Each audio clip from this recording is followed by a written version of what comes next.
Do you love Molly and keg stands and laser shows and huge drops and light beer? Then you're going to be wicked bummed by Lowercase music. I'm sorry.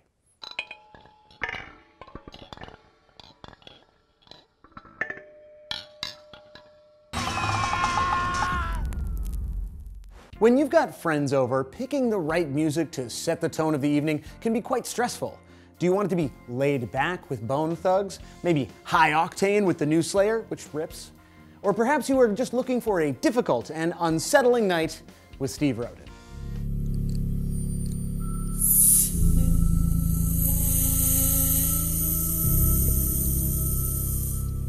Roden is the pioneering mind behind Lowercase music, a very specific form of experimental music in which ambient sounds are digitally amplified in order to create new, strange soundscapes.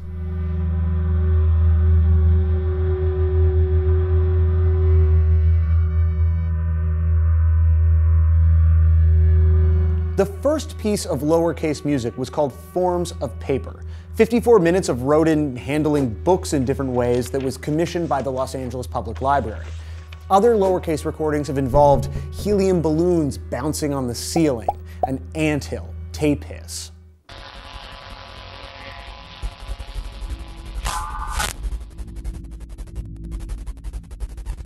Lowercase music might sound like a lot of experimental music when it's broken up into chunks for a YouTube video like this one, and it's not doing it any justice. But there is something very unique and fascinating at play here. Most experimental music still has its roots in the traditional. Even John Cage's pioneering 433 has a score that instructs musicians not to play. You may recall my own brilliant 4-minute and 33-second silent performance in a classic This Exists episode. Now please enjoy my performance of John Cage's 433. Truly classic. Genres like free jazz and drone still connect in some way to regular old people jazz and rock and roll. It's difficult to imagine someone getting wasted in a parking lot to Merzbow and Boris, but if you close your ears super tight, you can kind of picture it.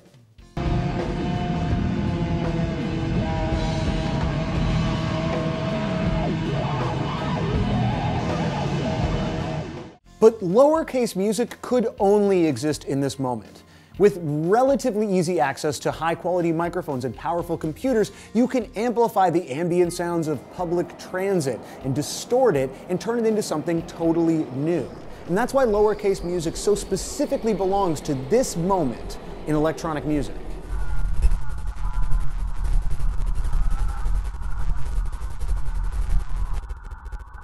The tools that artists like Steve Roden use are the same tools that artists like Diplo and Skrillex are using. Even the techniques where you take an everyday sound and try to mold it into something new, they're the same. They're intrinsically modern, just opposites. Skrillex is kind of just uppercase music.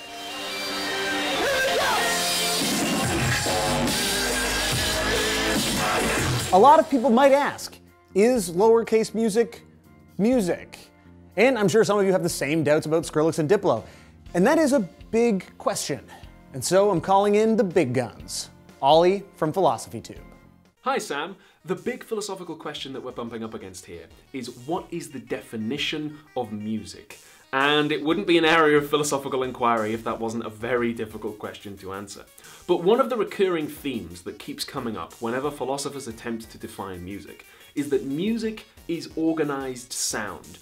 And that's a pretty okay start. It enables us to distinguish between the organized sound of a song, which most people would say is music, and the disorganized sound of somebody coughing, say, which most people would say isn't music. But if you're very clever, you'll already have spotted that that definition is lacking a certain something, because we encounter the poetry problem. I stand amid the roar of a surf-tormented shore, and I hold within my hand grains of the golden sand. How few, yet how they creep through my fingers to the deep, while I weep, while I weep. Ah, beautiful. And it's organized sound, but it isn't music. And so the quest to define music gets into greater and greater detail. Andrew Carnier defines music as any event intentionally produced or organized to be heard and either to have some musical features like pitch or rhythm, or to be listened to for such features. So for Kanye, the important thing is the intention of the artist. That's what determines whether something is music or isn't. And I'm afraid that on his definition, lowercase music wouldn't count because it isn't intended to be listened to for its musical features.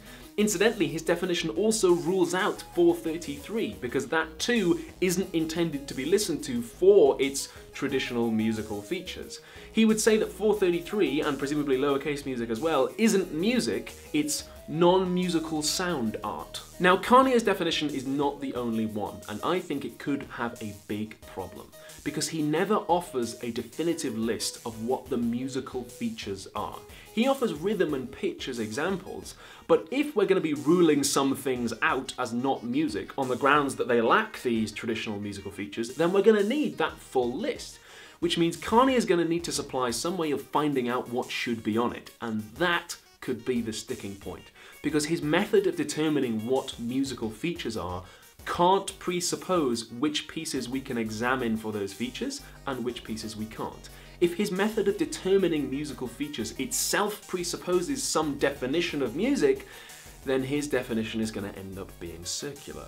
So although Kanye and perhaps lots of other philosophers of music would say that lowercase music doesn't really count, as is often the case in philosophy, there is a lot more that we could say here. I don't know about you, but I am about ready to clear out my brain with some straightforward Ramones.